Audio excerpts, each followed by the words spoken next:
నాకు తెలవకపాయే అమ్మయ్య మీద మనసు గుంజుతుందే జీవితం మందు ఆశ లేకపాయే జీవిత గమనము నీవైతివాయే మా అమ్మ కోసను చూడవా తెల్లడిల్లిపోయేనయా నాలుగు దిక్కుల దారి ఏ దారిన మా అమ్మ వస్తదో నిన్ను చూడని నుస్తనే ఓయమ్మా నాకు కడుపు నిండా ఆకలైతుందే అమ్మని నువ్వు యొస్తనే పాదయాత్రకు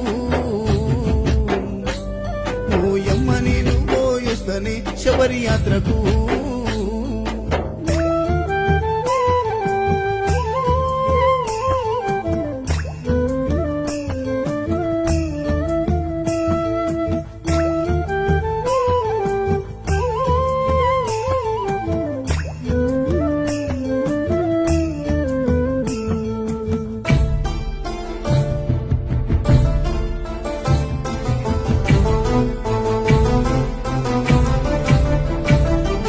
కరిమల కొండను దాటాలంట కోటక భక్తుల అండని వంట